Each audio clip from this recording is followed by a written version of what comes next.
Commander Li Wu-jin stepped off the transport shuttle and onto Nexus Station. The massive space station stretched out before him like a metal city floating in the darkness of space. Lights blinked everywhere. Ships from dozens of different worlds docked at the station's many ports. The air smelled strange, filled with scents from 100 different alien species. "Stay close," Li told his small team of humans. "This is our first time here, but we need to look like we belong." Behind him walked Petty Officer First Class Park Sung-ho. The Navy SEAL carried only a small bag and wore his dress uniform. His face showed no emotion as he looked around at the incredible sight. Park had seen many strange places during his military service, but nothing like this. Kim Da-eun, Earth's military attaché, walked beside them. She carried a tablet and was already taking notes about everything she saw. Her job was to study the other species and learn their weaknesses. Earth needed every advantage they could get. The humans made their way through the station's main corridor. Everywhere they looked, they saw aliens. Some were tall and thin with blue skin. Others were short and covered in fur. A few looked like giant insects walking on their back legs. The variety was amazing and terrifying at the same time. "Look at them stare," Kim whispered to Li. "They act like they have never seen humans before." "They probably haven't," Li replied. "Earth has only been part of the Galactic Alliance for 5 years. To them, we are still the new species that no one knows much about." As they walked, Park noticed how the aliens looked at them. Some seemed curious. Others appeared amused. Many looked like they thought humans were not worth their time. A group of tall, green-skinned warriors pointed at the humans and laughed among themselves. "Commander," Park said quietly, "they don't seem to respect us much." Li nodded. "That's why we're here. Earth needs to prove that humans deserve a place in this galaxy. The tournament is our chance to show them what we can do." They reached the registration area for the Interspecies Combat Championship. The tournament happened every year, and warriors from across the galaxy came to compete.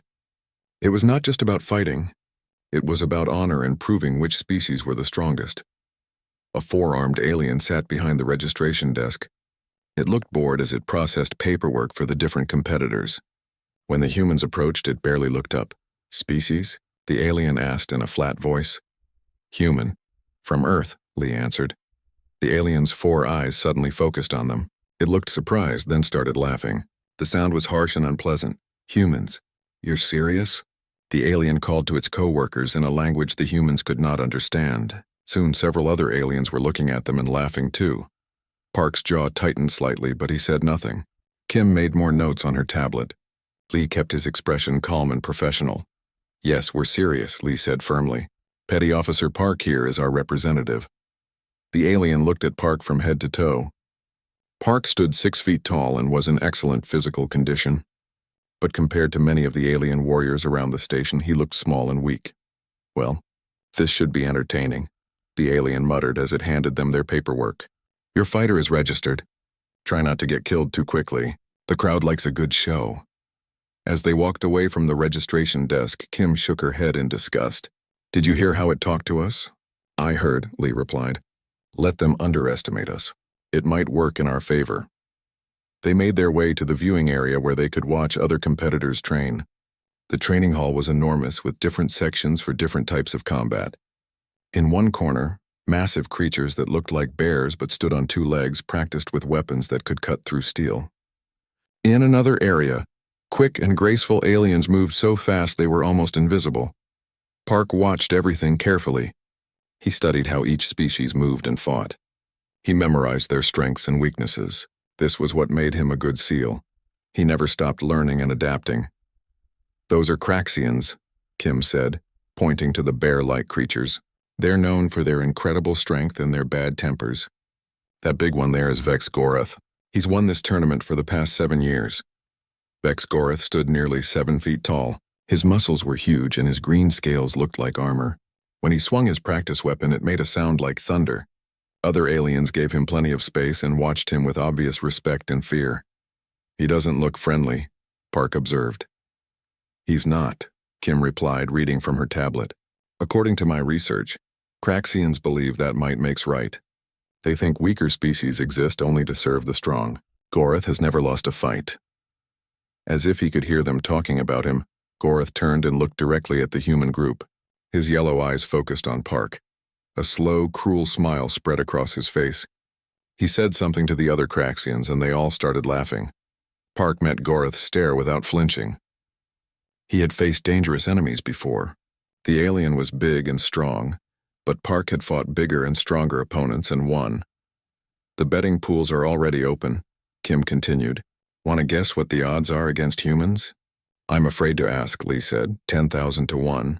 Worst odds in tournament history, Lee sighed. Well, at least if we win, we'll make a fortune. If we survive, Kim added quietly. They spent the next few hours touring the station and meeting representatives from other species. Every conversation was the same. The aliens were polite enough not to insult the humans directly, but their attitude was clear. They saw Earth as a weak, primitive world that had nothing to offer the galaxy. Some aliens seemed genuinely confused about why humans had been allowed to join the tournament at all. Others made jokes about how the fight would be over in seconds. A few even suggested that they should have medical teams ready because human bones were probably too fragile for real combat. Through it all, Park remained calm and quiet. He listened to every insult and watched every dismissive gesture. But inside he was getting angry. Not the hot, stupid anger that made people do foolish things. The cold, focused anger that made warriors dangerous. That evening, in their quarters, the three humans reviewed what they had learned. They all think we're weak, Kim summarized. Every species here believes that humans are soft and helpless. Good, Park said, speaking for the first time in hours. Let them think that. It will make them careless. Lee looked at his seal with interest. You have a plan? Park smiled slightly. I always have a plan, sir. But first I need to learn more about our competition. Outside their window, Nexus Station continued its slow rotation through space. Tomorrow the tournament would begin, and the galaxy would get its first real look at what humans could do in a fight.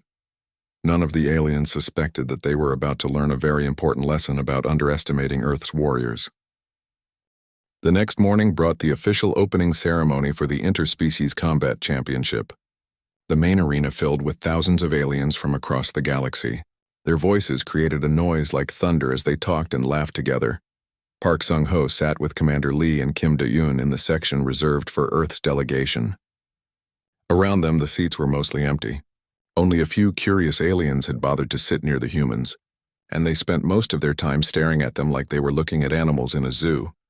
Ladies, gentlemen, and honored beings, announced the tournament director through speakers that translated his words into dozens of languages.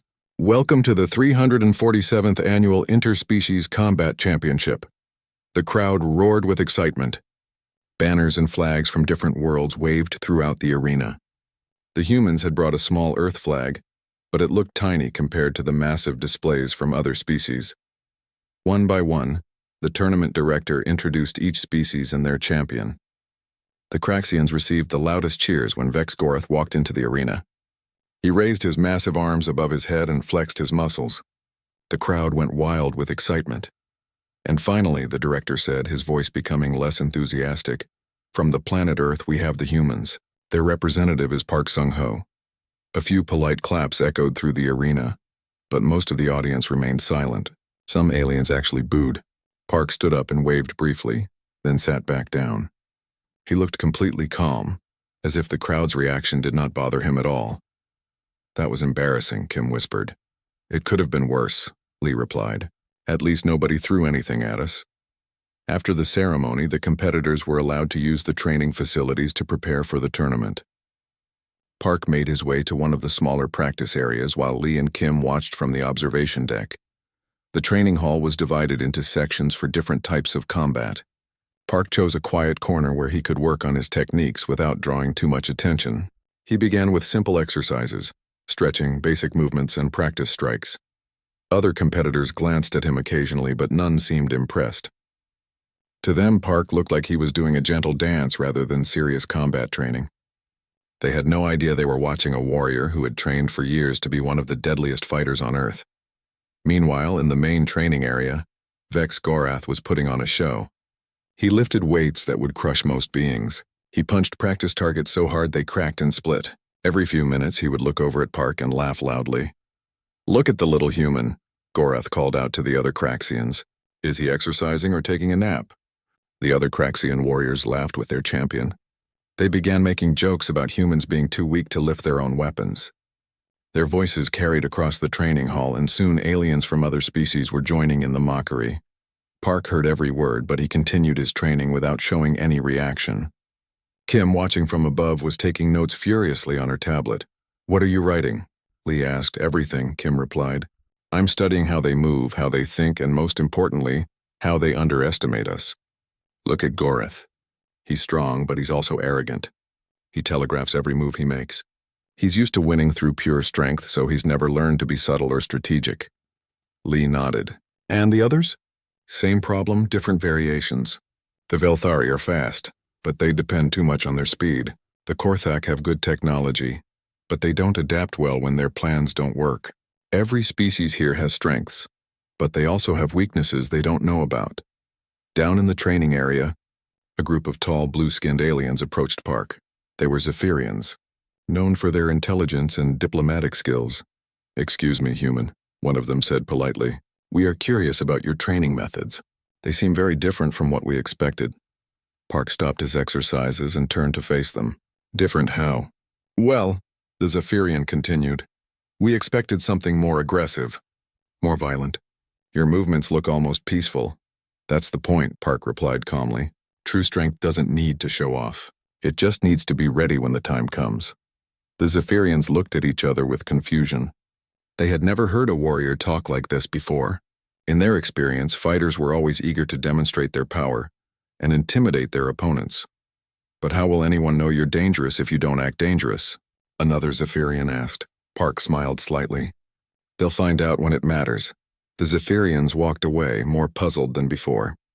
They had come expecting to meet a typical warrior, but Park was unlike any fighter they had ever encountered. That evening, all the competitors and their delegations gathered for the traditional pre-tournament dinner. It was supposed to be a diplomatic event where different species could meet and talk in a peaceful setting. The dinner was held in a huge hall decorated with symbols from all the participating worlds. Long tables were arranged in a circle, with each delegation sitting together. The humans found themselves at a small table near the back, mostly ignored by everyone else. Park ate quietly while listening to conversations at other tables. The aliens were discussing strategy, making alliances, and placing bets on the tournament outcomes. Every conversation he heard reinforced the same message.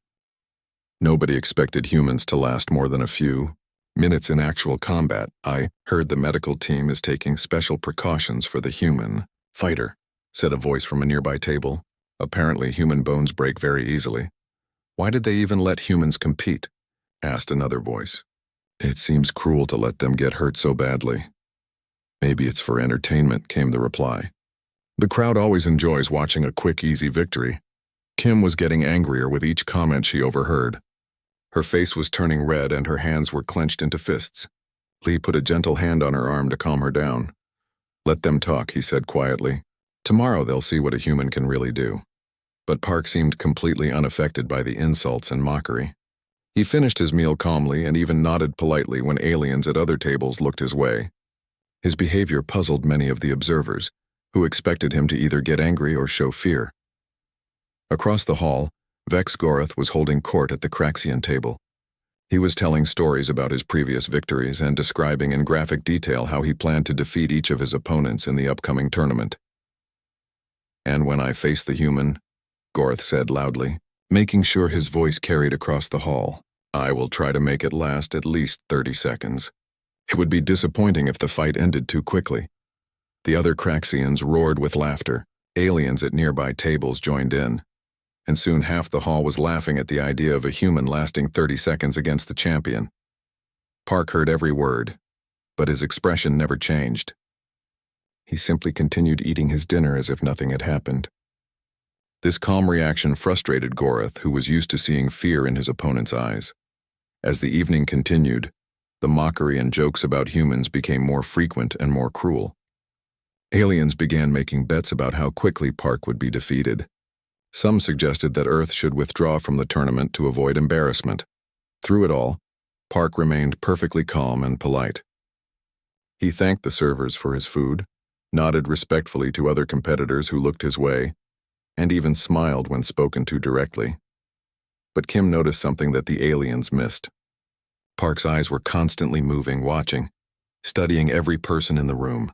He was memorizing faces, listening to conversations, and learning everything he could about his potential opponents. "He's gathering intelligence," Kim whispered to Lee. "While they're busy laughing at him, he's learning all their secrets," Lee smiled. "That's why he's one of our best." As the dinner ended and beings began returning to their quarters, the betting odds against humans had actually gotten worse. What started at 10,000 to 1 was now 20,000 to 1. The galaxy had made up its mind. Humans were weak and tomorrow's tournament would prove it. But Park Sung-ho went to sleep that night with a small smile on his face. He had learned exactly what he needed to know about his competition. Tomorrow, the real education would begin. The second day on Nexus Station began with what the organizers called a friendship gathering. It was supposed to be a casual event where competitors could meet each other outside the formal tournament setting. The large observation deck overlooked the beautiful view of space, with stars and nebulae stretched out like a painted canvas.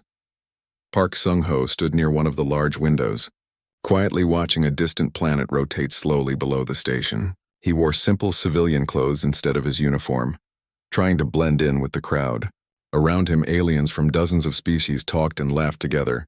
Commander Lee and Kim Da-eun were across the room, speaking with some Zephyrian diplomats who seemed genuinely interested in learning about Earth. The conversation was going well, which was more than could be said for most human interactions at the station. Park noticed that many aliens were still staring at him. Some whispered to their friends and pointed in his direction. Others took pictures with their various recording devices. To most of them, he was still just a curiosity, the weak human who somehow ended up in a tournament with real warriors. Well, a deep voice rumbled behind him. "If it isn't Earth's great champion." Park turned around slowly. Vex Gorath stood there with 4 other Craxian warriors behind him. The massive alien was even more intimidating up close. His green scales seemed to shimmer under the lights, and his yellow eyes looked down at Park with obvious amusement. "Hello, Gorath," Park said calmly. "Enjoying the view?" "I'm enjoying the company," Gorath replied with a cruel smile. "It's not often I get to meet someone who's about to make me famous for setting a new record." "What kind of record?" "The fastest victory in tournament history," Gorath said. The other Craxians behind him chuckled. "I'm thinking maybe 15 seconds. Could be less if you're really as fragile as you look." A crowd was beginning to gather around them. Other competitors and spectators sensed that something interesting was happening. They formed a loose circle, giving the 2 fighters space but staying close enough to watch and listen. Park remained perfectly still, his hands at his sides. 15 seconds seems optimistic. Maybe you should plan for longer just in case." Gorath laughed loudly. "Longer? Little human, I have fought across 12 star systems. I have defeated warriors from 50 different species. I have never met an opponent who could last more than 3 minutes against me." "There's always a first time," Park said quietly. The comment made Gorath's smile disappear. The big alien was not used to opponents who showed no fear. Usually, by this point in the conversation, his enemies were either backing down or getting angry enough to make mistakes. "You know what I think?" Gorath said, stepping closer to Park. "I think you're too stupid to be scared. Humans must not be smart enough to understand real danger when they see it." "Maybe," Park replied. "Or maybe humans just see danger differently than other species do." More aliens were gathering now. The circle around them had grown to include at least 50 spectators. Park could see some of them placing bets on whether he would show fear or try to run away. None of them seemed to consider any other possibilities. Gorath began flexing his massive muscles, making them bulge and ripple under his scales.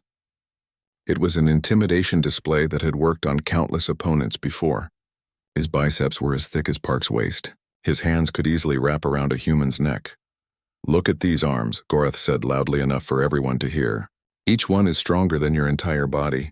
I could snap you in half without even trying hard." "Impressive," Park said sincerely. "You must spend a lot of time working out." The response confused Gorath.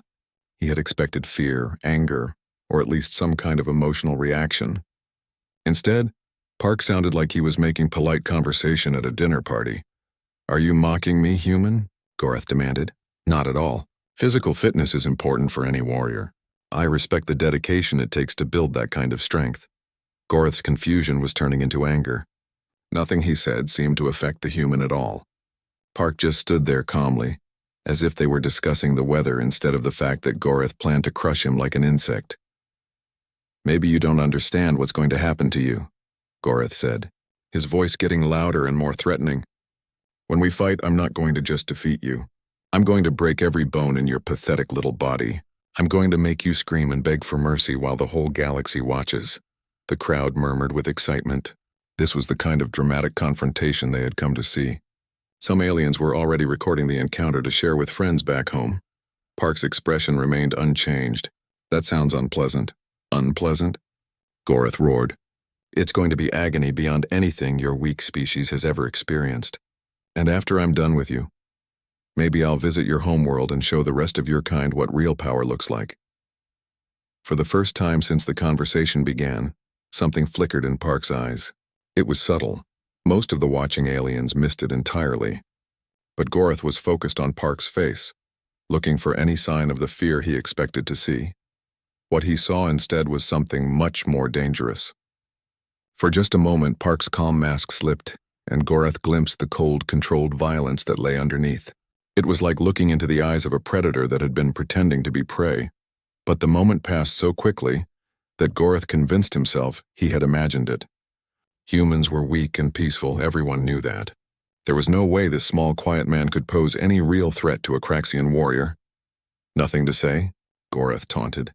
"No brave words to defend your species?" "Actions speak louder than words," Park replied simply. Gorth decided he had wasted enough time with talk. The human was clearly too stupid to understand the situation, so a physical demonstration was necessary. He would give Park a small taste of what was coming during their official fight. The big alien raised his right hand, fingers spread wide. To most species, a slap from a Craxian was enough to break bones and cause serious injury. To Gorth, it was barely more than a tap, just enough to show dominance without causing permanent damage. "Let me help you understand," Gorth said with a nasty grin. The crowd held its breath. They all knew what was coming. A Craxian slap was a traditional way of showing contempt for a weaker opponent. It was meant to be humiliating rather than truly harmful, but it would still hurt terribly. Some of the more sensitive aliens looked away. They did not want to watch a helpless human get hurt. Others leaned forward eagerly, excited to see the arrogant human finally put in his place. Commander Lee started to move forward from across the room, but Kim grabbed his arm. "Wait," she whispered urgently. "Let's see what happens." Gorth's massive hand swung through the air in a wide arc. The slap was not meant to be fast or subtle. It was designed to be seen by everyone in the crowd. It was a public demonstration of Craxian superiority over the weak humans. The sound when his hand connected with Park's face was like a gunshot. It echoed across the observation deck and made several aliens jump in surprise. Gorth's palm struck Park's left cheek with enough force to knock most beings unconscious. But Park barely moved. His head turned slightly to the right from the impact, but his feet never shifted. He did not cry out or fall down. He did not even raise his hands to protect himself. The slap that should have sent him flying across the room only made him turn his head a few inches. The entire observation deck fell silent. Even the background hum of the station's machinery seemed to fade away. 50 different species held their breath and waited to see what would happen next. Slowly, very slowly, Park turned his head back to face Gorth. His cheek was red where the alien's hand had struck, but his expression was exactly the same as it had been before. Calm, patient, completely unafraid. But something had changed in his eyes. Gorth stared at the human in shock. His slap should have broken the man's jaw and sent him crashing to the floor. Instead, Park looked like he had been touched by a gentle breeze. "That was your mistake," Park said quietly. His voice was so soft that only the beings closest to him could hear the words, but somehow his tone carried more threat than all of Gorth's shouting and flexing combined. For the first time in his life, Vex Gorth felt a chill of genuine fear run down his spine. What happened next would be talked about across the galaxy for generations to come. But in the moment it occurred, Most of the watching aliens could not even follow what they were seeing. Gorath, still shocked that his slap had failed to affect the human, reached out with his massive right hand to grab Park's throat. The Craxian's plan was simple: lift the small human off his feet and squeeze until he begged for mercy. It was a move that had worked on every opponent he had ever faced. The grab never connected. In one fluid motion that seemed to defy physics, Park stepped to his left and slightly forward. Gorath's hand passed harmlessly through empty air where Park's neck had been just a fraction of a second earlier. But Park was not just dodging. As he moved, his right hand shot upward and caught Gorath's wrist in an iron grip. At the same time, his left hand grabbed Gorath's elbow. Before the big alien could react, Park twisted both arms in opposite directions. The sound of Gorath's shoulder joint hyperextending was like a tree branch snapping. The Craxian champion, who had never felt real pain in combat before, screamed in agony as his arm bent at an angle that nature never intended. That was only the first second. For the second, Park used Gorath's own massive weight against him. The alien was off balance from his failed grab attempt, and Park simply helped him continue falling. Using leverage and momentum instead of strength, Park guided Gorath's 7-foot frame toward the deck plating with devastating precision. Gorath's face struck the metal floor with a sound like thunder. The impact was so hard it left a visible dent in the reinforced plating. Several watching aliens jumped back in terror as the entire observation deck shook from the collision.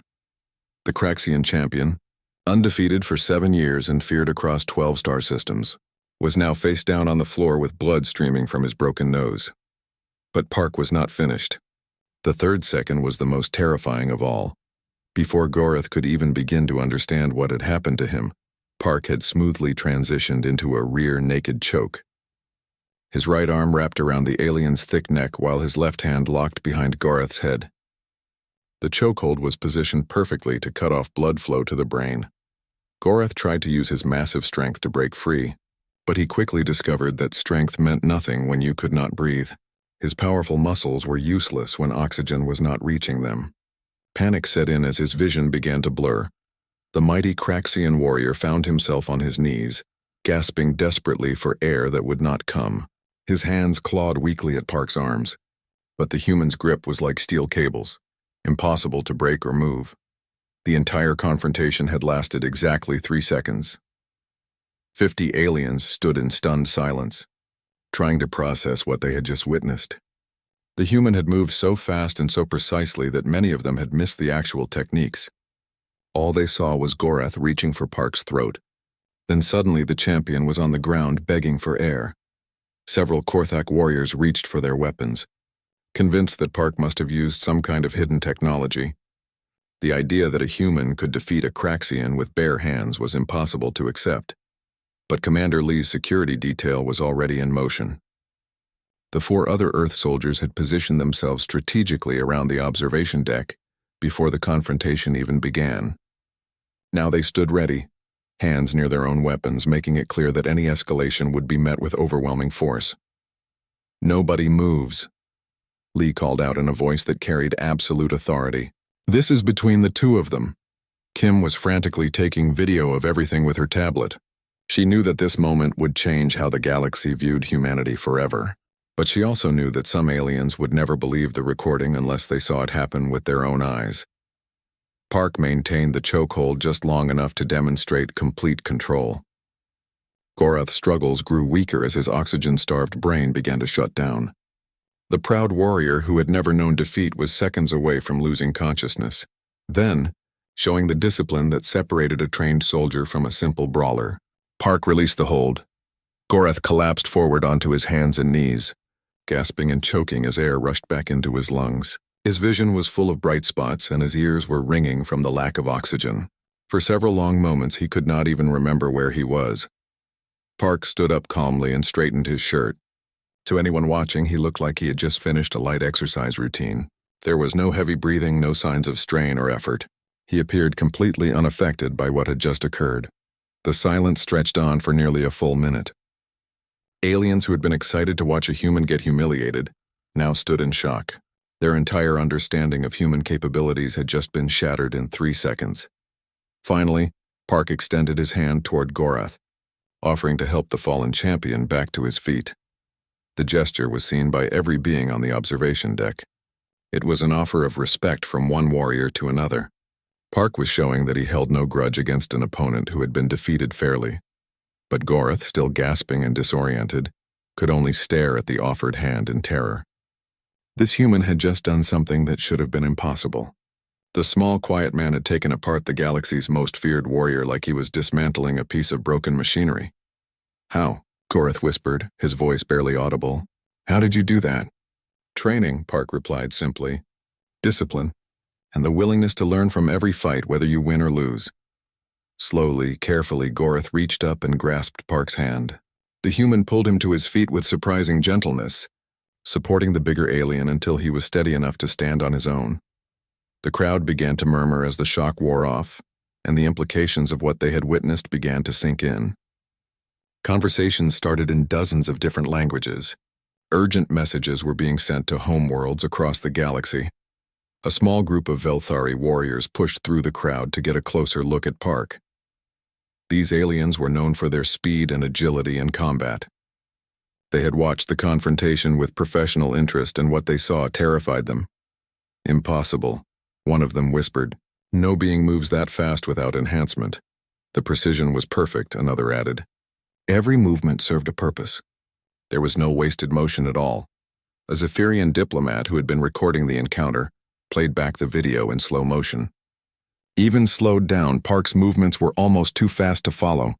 The 3-second confrontation looked like a carefully choreographed dance where every step had been planned in advance. "This changes everything," the diplomat said to his companions. "If one human can do this to Goreth, what could their entire military do?" Word of the confrontation spread through Nexus Station like wildfire. Within an hour, every being on the station had heard some version of the story. The details varied with each telling, but the basic facts remained the same. A human had defeated the Craxian champion in 3 seconds without even breathing hard. The betting odds, which had been 20,000 to 1 against humans just that morning, began to shift dramatically. What had seemed like an impossible long shot was suddenly looking like a safe investment. In the Craxian section of the station, Goreth's supporters were having heated discussions about what they had witnessed. Some claimed it was impossible and demanded that Park be tested for illegal enhancements. Others argued that defeat was defeat, regardless of how it happened. But Goreth himself sat alone in his quarters, staring at his hands and trying to understand what had gone wrong. For the first time in his life, he had met a being who was simply better at fighting than he was. The realization was devastating to everything he believed about himself and his species. Meanwhile, Park returned to his own quarters as if nothing unusual had happened. He took a shower, read a book about galactic history, and went to sleep at his normal time. But across Nexus Station, thousands of aliens lay awake that night, wondering what other surprises the humans might have in store for them. The galaxy was beginning to learn that Earth's warriors were nothing like what they had expected. By the next morning, every being on Nexus Station knew what had happened on the observation deck. The story had grown with each telling, but the basic facts remained impossible to ignore. A human had defeated the unbeatable Craxian champion in 3 seconds. Park Sung-ho woke up to find crowds of aliens gathered outside his quarters. Some were curious spectators who wanted to see the human warrior for themselves. Others were reporters from galactic news services who wanted interviews. A few were fighters from other species who hoped to study him before their potential matches. Commander Lee had to assign extra security just to get Park safely to the dining hall for breakfast.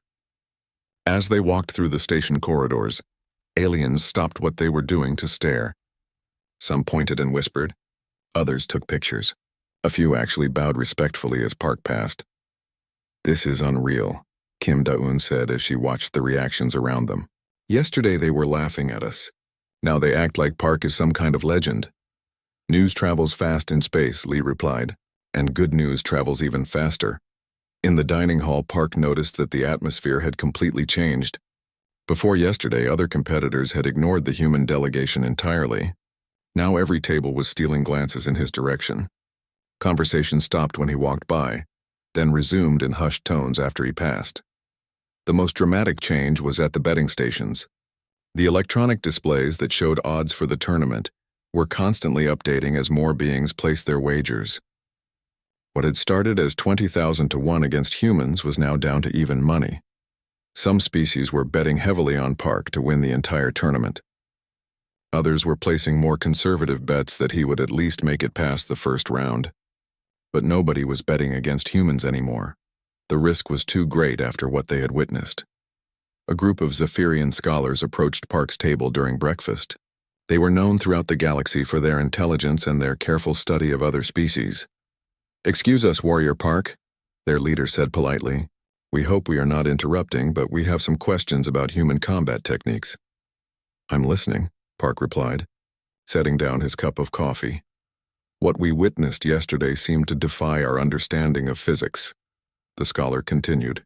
"Our calculations suggest that defeating a Craxian in direct combat should require at least 3 times the strength of an average human." "How is this possible?" Park considered the question carefully. "Strength is only one factor in combat. Speed, timing, leverage, and knowledge of anatomy are often more important than raw power. But Gorath has faced opponents who possessed those qualities before. None of them could defeat him so quickly." "Maybe they were trying to match his strength instead of avoiding it," Park suggested. "Sometimes the best way to deal with overwhelming force is to redirect it, rather than oppose it directly." The scholars exchanged glances, clearly fascinated by this philosophy. In their experience, most warriors relied primarily on their species' natural advantages. The idea of using an opponent's strength against them was revolutionary. "Could you teach these techniques to other species?" one of them asked. Park smiled slightly. "Some aspects could be learned by anyone willing to put in the time and effort. But the real secret is not in the techniques themselves." "Then what is the secret?" "Practice. Lots and lots of practice. And the willingness to learn from every mistake you make." After breakfast, Park made his way to the training facilities for his daily workout. He expected to find the area mostly empty, as it had been the previous days. Instead, he discovered that nearly every competitor in the tournament was there, watching him. Aliens from a dozen different species had positioned themselves around the training area, like students waiting for a lesson. They pretended to be doing their own exercises, but their attention was clearly focused on whatever Park was going to do. Park began his usual routine: stretching, basic movements, and practice forms. To most of the watching aliens, it looked exactly the same as it had before, but now they were seeing it with different eyes. What had appeared to be gentle, almost dance-like movements now looked like deadly precision training. Every gesture was controlled and purposeful. Every stance was perfectly balanced and ready for instant motion in any direction. A group of Velthari assassins, famous for their speed and agility, watched Park's footwork with growing amazement. They had spent centuries perfecting their movement techniques, but the human steps were smoother and more efficient than anything they had ever seen. "Look at how he shifts his weight," one of them whispered to his companions. "Every movement flows into the next without any wasted energy." "And watch his hands," another added. "They are always in position to attack or defend. There is no moment when he is truly vulnerable." Even the massive Korthak battle mechs, who relied on advanced technology rather than physical skill, found themselves studying Park's techniques. Their artificial intelligence systems were running calculations, trying to determine how their own combat programs could be improved by incorporating human methods. But the most interested observers were the other Craxian warriors. After Gorath's humiliating defeat, they needed to understand what had gone wrong. Their champion was still in the medical bay, being treated for a dislocated shoulder and a severe concussion. Park noticed their attention but continued his training without changing his routine. He moved through combat forms that had been developed over thousands of years of human warfare. Each technique had been tested in real battles and refined by countless warriors. The watching aliens had no way of knowing that they were seeing the accumulated wisdom of Earth's greatest fighters. To them, Park was just one human. They had no idea that he represented the combined knowledge of every martial arts master, every special forces instructor, and every combat veteran who had ever lived on Earth. After 2 hours of training, Park finished his workout and prepared to leave. But as he walked toward the exit, Gorath appeared in the doorway. The Craxian champion looked terrible. His left arm was in a medical support brace and his face was swollen and bruised from his impact with the deck plating, but his eyes burned with desperate determination.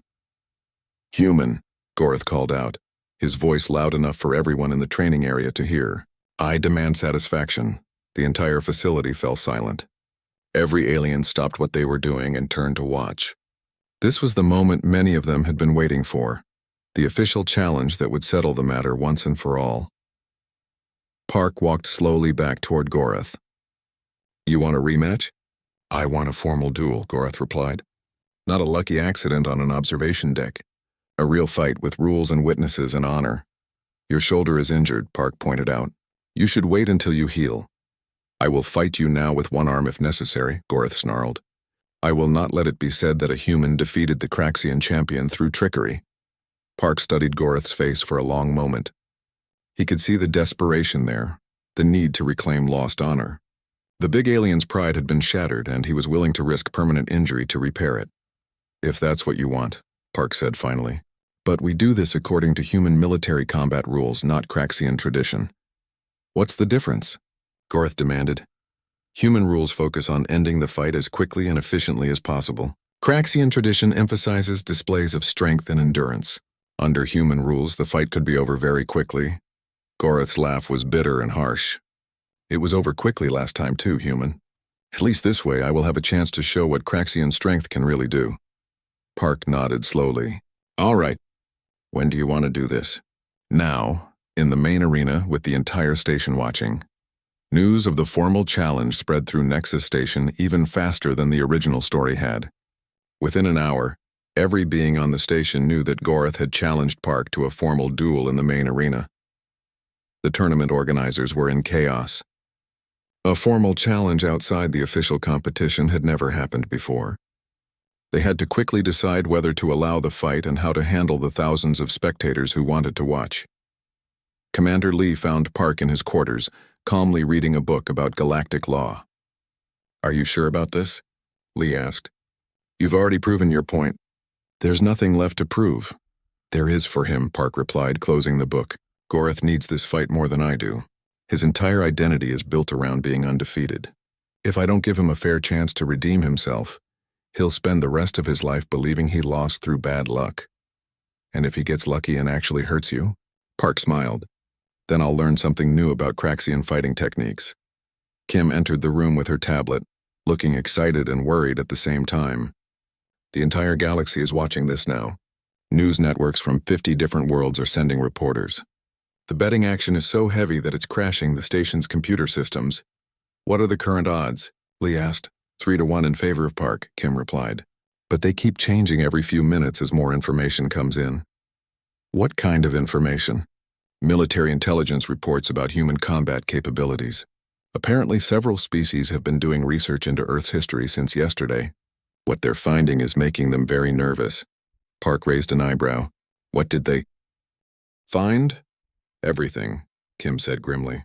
Our wars, our martial arts, our special forces training. Some Zephyrian analyst wrote a report calling humans the most violently creative species in known space. They're particularly disturbed by the fact that we developed hundreds of different ways to kill each other, then turned those methods into sports and entertainment. Lee laughed. I bet they loved reading about mixed martial arts competitions. Actually, they did, Kim continued. There's a whole section in the report about how humans voluntarily fight each other for fun, using techniques that would be considered torture by most species. The conclusion is that any species crazy enough to do that for entertainment probably shouldn't be underestimated in real combat. 2 hours later, Park walked into the main arena to face Gorath for the second time. But this time the atmosphere was completely different. The arena was packed with spectators from every species represented on the station. The noise was deafening as thousands of aliens cheered, argued, and placed last-minute bets. Park wore simple workout clothes and carried no weapons. His preparation had consisted of a light meal, some stretching exercises, and a brief meditation session. He looked calm and ready, but not particularly concerned about the upcoming fight. Gorath entered from the opposite side of the arena to thunderous applause from the Craxian spectators. Despite his injuries, he still looked incredibly dangerous. His good arm was almost as thick as Park's entire torso, and his rage was visible to everyone in the arena. The tournament director stepped into the center of the arena with a microphone. "This is an unprecedented event in the history of the Interspecies Combat Championship," he announced. "We have a formal challenge between Vex Gorath of the Craxian Imperium and Park Sung-ho of Earth." The crowd roared its approval. "The fight will be conducted under human military combat rules, as requested by the challenger. This means the fight continues until one participant surrenders, is unable to continue, or is rendered unconscious. Are both fighters ready?" Park nodded once. Gorath raised his good arm and roared his acceptance. "Then let the combat begin." The arena fell silent as the two warriors faced each other in the center of the fighting area. Gorath was nearly a foot taller than Park and probably outweighed him by more than 100 pounds. With his one good arm, he still looked capable of crushing the human with a single blow, but Park showed no fear. He stood relaxed and balanced, his hands loose at his sides. To the watching aliens, he looked almost bored by the whole situation. Gorath began circling slowly, looking for an opening. His strategy was simple. Use his reach and strength advantage to grab Park before the human could use his speed and technique. One solid grip was all he needed to end the fight. Park mirrored Gorath's movement, maintaining the distance between them. He was in no hurry to engage. Let the Craxian make the first move and reveal his intentions. The crowd grew restless as the two fighters continued to circle each other without attacking. Some aliens began shouting for action. Others placed additional bets on how long the fight would last. Finally, Gorath lost patience. With a roar that shook the arena, he charged forward with his good arm extended, trying to grab Park around the waist and drive him to the ground. The charge was fast and powerful, but Park had been expecting it. At the last possible moment, he stepped to the side and let Gorath's momentum carry the big alien past him. As Gorath stumbled forward, off balance from his failed charge, Park struck. This time, the watching aliens were ready for his speed. They had cameras focused on him and slow-motion recording devices activated. But even with all their technology, most of them still could not follow exactly what happened next. Park moved like liquid lightning, flowing around Gorath's massive form and striking with surgical precision. Every blow was aimed at a specific target: nerve clusters, joint connections, pressure points that could shut down muscle groups or cause temporary paralysis. Gorath tried to fight back, swinging his good arm in wide, powerful arcs, but Park was never where the alien expected him to be. The human seemed to anticipate every attack before it happened, always moving just enough to avoid damage while staying close enough to strike back.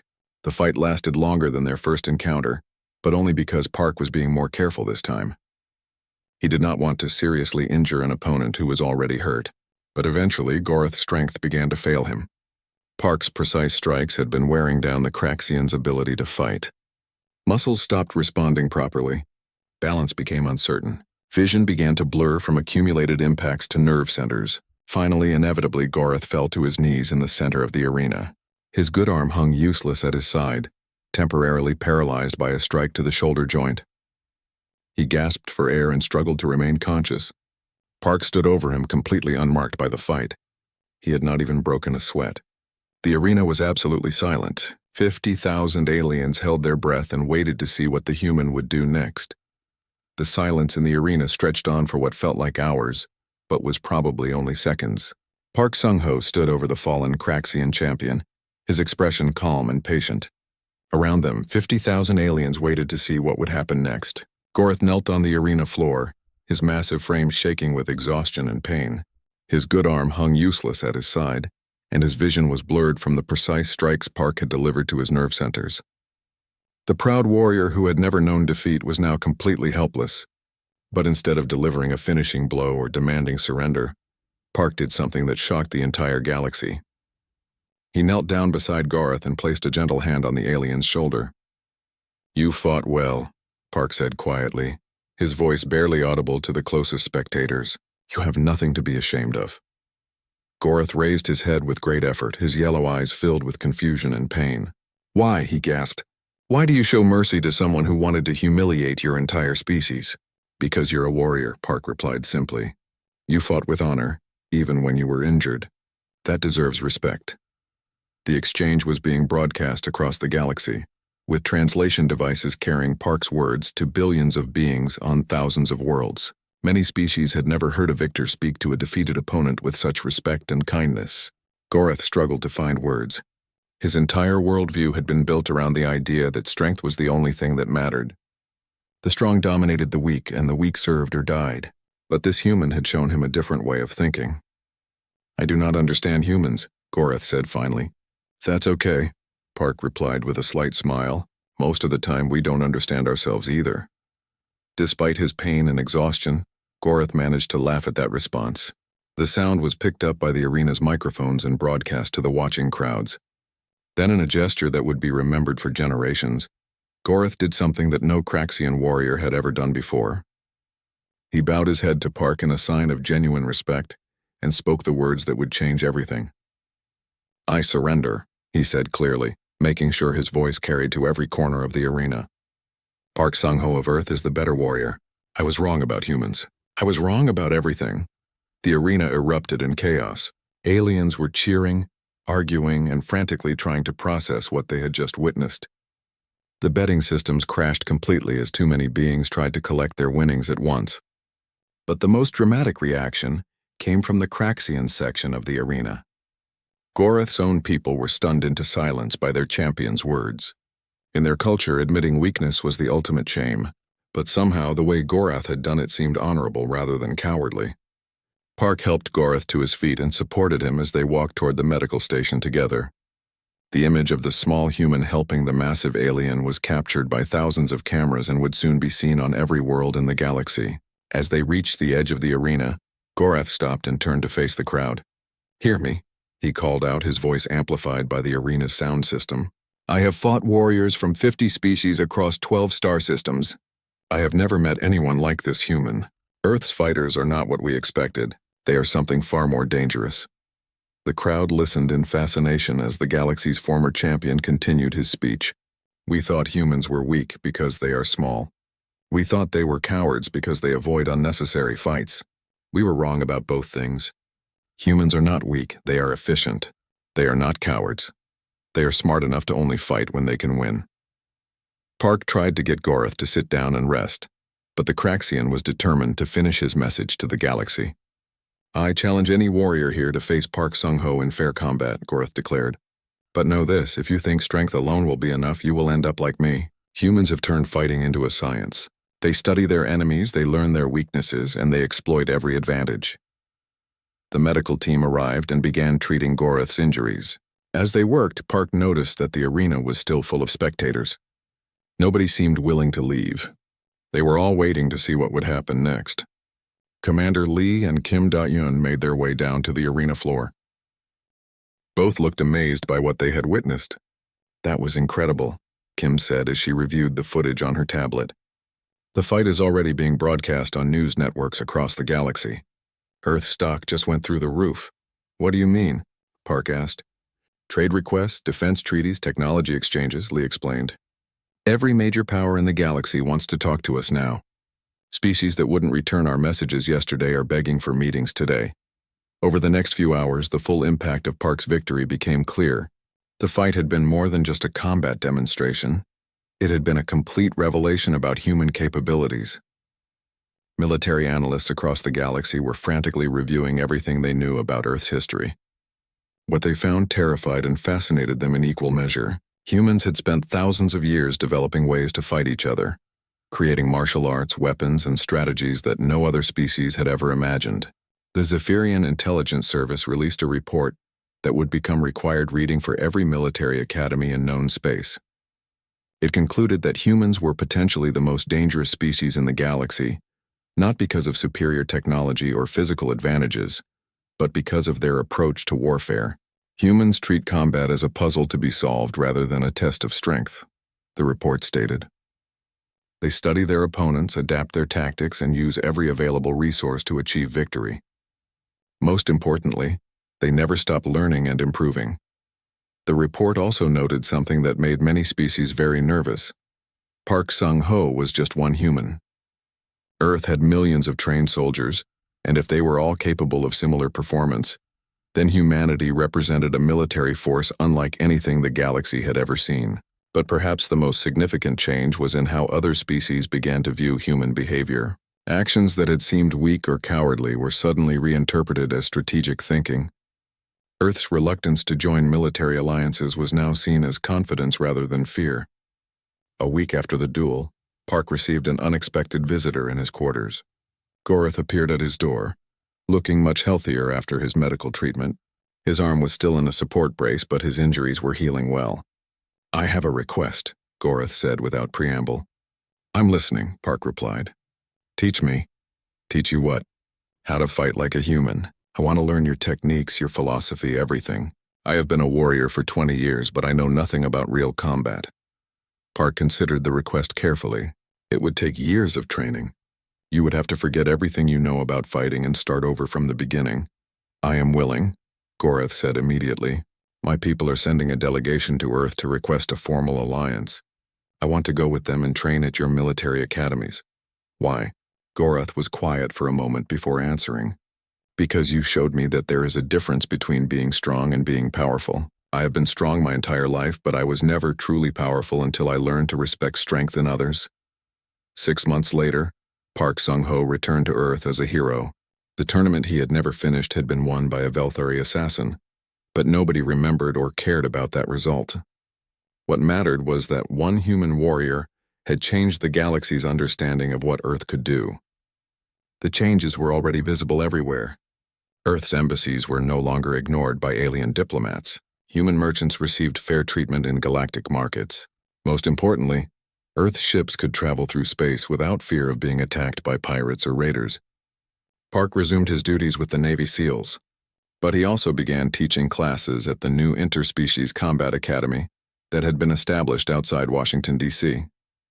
Students came from dozens of worlds to learn human fighting techniques and philosophy.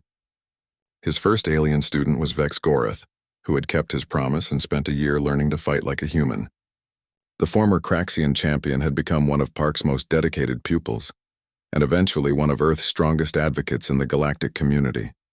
Years later, when historians tried to explain how humanity had gone from being dismissed as weaklings to being respected as one of the galaxy's major powers, they always pointed to the same moment.